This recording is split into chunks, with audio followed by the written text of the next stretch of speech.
Good evening and welcome to my hobby bench. So today's video is going to be about a couple of things here, but the first thing is I want to express my gratitude to Devron, who sent me that Raduga-10RU engine, and that's the topic, the primary topic of this video today. Is I just want to take a closer look at this thing now that I've spent a little bit of time getting it cleaned up. And we have an appearance from Sasha. Hi Sasha, how are you doing? It's playtime and I'm sitting here shooting a video and not playing with her. What's going on, baby? Pardon the temporary interruption. May I continue, Sasha? Yes, you're beautiful. Look at you, how beautiful you are. I will attempt to continue.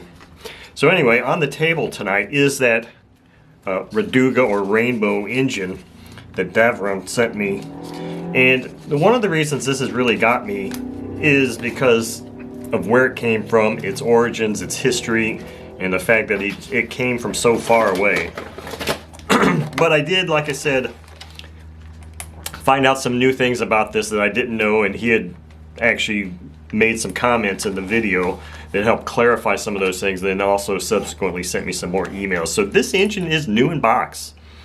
And this is the packaging that came with it. I'm going to open this up and go through it. Actually, it's already kind of open. I didn't realize that, and I was wondering when I first opened it up why there were things falling out of it, because it didn't look like it was open, but it is. So we're going to go through that. But so this is a new in box engine, and what he was telling us in the comments of that last video was that when this company manufactured these engines, instead of putting just an oil inside the engine, they put some sort of a grease inside the engine that unfortunately over the course of time really dries and hardens up.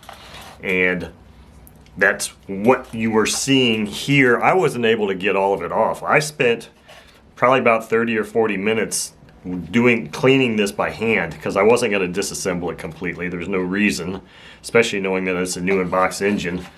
But let me go ahead and just take all this stuff out of here and we'll move the box out of the way. But I mean, so yeah, there's some stuff here that I might try and get a little bit cleaner, but I mean, for the most part, this is what it is. And it took quite a bit of effort, probably at least 3 soakings of not 3 soakings, but at least 3 applications of oil and heat just to get it so it would continuously turn over like it is now. It would just, the very first time I did it, it would just lock right up. So it still isn't completely free yet, but this exhaust was quite poor looking.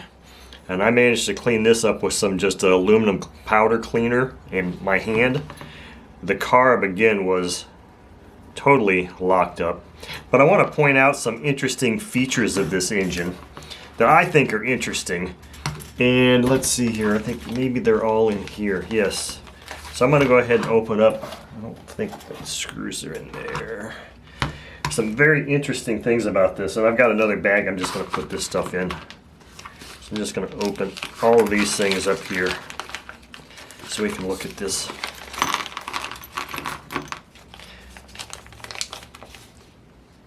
So they even, at that time, such as it was, supplied with fuel tubing, which I would have no intention of ever using that. I mean, who knows? This is obviously, because what he told us in those comments is that this date code on here means like first production run 1984, and then it's serial number 5. I think it says 68 or 66, one of the two. I can't really read it right now. So 1984, this engine dates back to 1984. New in box, 1984, whatever oil or grease they put in it. And I was able to get it freed up here so it'll be in a running condition. So it came with this interesting tool, which is a glow plug tool. And yeah, so one end will fit this. And what this end fits is here. So we've got a prop wrench, and then the glow plug, or actually not the glow plug. the gold plug go? Maybe it is the plug wrench. Yes, it is the plug wrench and the plug wrench. So it doesn't fit here. No, it doesn't fit the car. But so some of the interesting things about this engine is this is a 60 size engine, but it's got a very small crankshaft. I mean, I believe this is, I don't know if this is standard or metric threads. I haven't checked it, but I mean, this is a very small crankshaft. This is kind of like the crankshaft sizes that they had on old OS engines. I think some of the older 60 size engines had a quarter 28 crankshaft, and then I don't know, for whatever reason they decided to beef that up to 5/16 inch shafts. Now this is interesting because it comes with a whole set of replacement gaskets, which are metal gaskets, and then a couple more head shims. So the thing that's interesting about the head shims is I don't know if these are meant to be replacements or just meant so that you can tune the compression ratio of the engine, because obviously that's how you can change the compression ratio. You can just add shims to it and reduce the compression ratio, or remove shims and increase the compression ratio. The other thing I thought was interesting, and I'm only seeing, oh no, they're both right here, is these are the screws, very small screws, to attach the exhaust. I mean, you've got this nice hole here, it's a countersunk hole, but just very, very small screws to attach the exhaust. And I believe that these here are simply engine mount bolts. So you've got a set of engine mount bolts and hardware, and then it looks like a replacement O-ring. Yep, looks like you got another O-ring here. I guess you could probably put on there. And this one, I'm not sure where that O-ring would go, but it would indicate to me that it's a carb O-ring. So, I mean, this engine is just really kind of in my heart right now, because this is just such a cool gift to get from someone I've never met before, from way overseas in Uzbekistan. And this is an engine that I will cherish forever. And yes, I do plan on running this thing. That is definitely in the plans.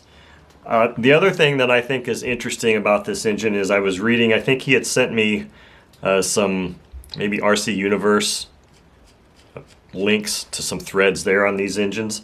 Or I read it someplace that this engine, like many in the East, were actually designed to run on FAI fuel. So that works really well for me. And it did come with this interesting little glow plug, which has a small idle bar on it. I don't know that I would use that plug, but I don't know how good the quality of that plug is. But knowing that this can run, or is designed to run on FAI fuel, and then of course you've got these head shims.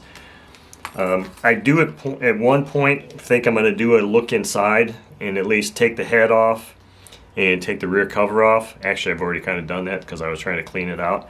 But I can do it again at some point in the future so that everybody else can see that before I put this on the stand. It's going to be several months before I get this on the stand. But I just wanted to say that, you know, this is one of those engines that is really special to me. And I really enjoy looking at it. I've kind of been wanting to make this follow-up video for several days, but I've just got so many things going on with all the engines that I'm servicing and all these other videos that I'd like to make that I haven't made yet with magazines and stuff. But anyway, that's enough for now.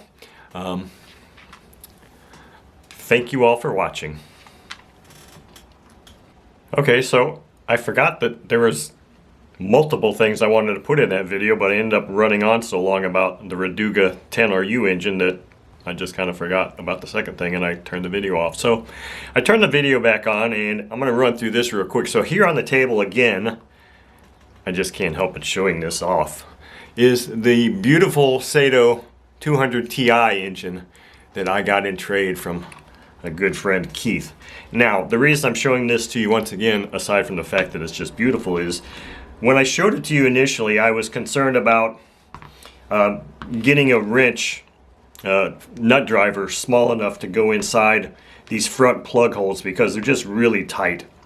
And one of the things I had mentioned I was going to do was, I think many people have seen these four-way modeler's wrenches, and I think these are really more for car car people, but for some reason I end up having two of them.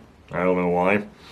So the lesser quality one that I had, this one's a Duratrax one, the other one is Dubro. For all I know, they're probably made by the same company and just branded differently. But what I did was I took this out to a grinder and just ground it down so that it would fit inside that front head area here and get on my glow plug. The drawback to that is that I probably have seriously compromised any serious integrity here of this thing because I had to get it pretty thin to fit in there. But before I even did this, I quickly looked on eBay and just took a chance on buying a Nutdriver, primarily probably designed for the car crew and the RC car hobbyists, and it's an Integy.com. An Integy, it's hard to see it in this packaging. Not 5/16 Nutdriver. This thing is really a nice piece. All aluminum, very lightweight, 5/16. It's a precision ground, and the most beautiful thing about it is it fits in here perfectly. So it gives me a nice ability to safely and not be concerned about getting in these tight spots. So that was part 2 of this 2-part combination video, was just to show again that engine, the Raduga-10RU, and this Integy precision Nutdriver.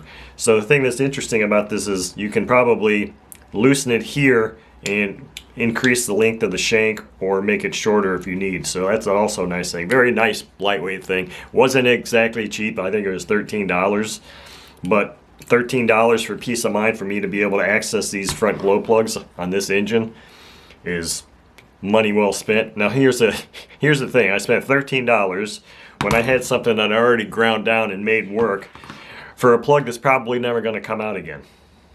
So that's the whole thing. Is I had a video several years ago where I had a Sato FA120 dual plug engine, and I did a video saying, well, does the second plug really do anything? And if you want, you can go watch that video. It's an interesting one. And Sato didn't do this for long on mini engines, and why they seem like they dropped the dual plug thing almost immediately, and then when they put this engine out, they put dual plugs in it. And I think there are some twins that might have dual plugs, like the 130 had a variant. 130 twin had a variant with dual plugs, and I can't recall if any others were. But as I proved, or at least to my satisfaction, in that one video that I made testing the RPM increase and decrease between having 2 live plugs and then I put a fake plug or a dummy plug with the filament pulled out in the front of that 120, and I saw a marginal difference in a peak RPM. So it doesn't really mean anything. It was really just, as far as I'm concerned, it's just a port plug. So I spent $13 on a tool to attach that. But I mean, I've been needing a new glow plug driver anyway, because the ones I've got are pretty worn out, and one I've got is probably 25 years old, so it's in need of replacement. This is a super cool replacement. So I really like this, and I would recommend, if you really want a high quality 5/16 inch nut driver, this Integy, whatever it is, Integi.com. You can either go to their website or you can just get them on eBay. Really nice tool, and I like it a lot. Speaking of nice tools, look at this. That's the end of the video this time, for real. Thank you all for watching.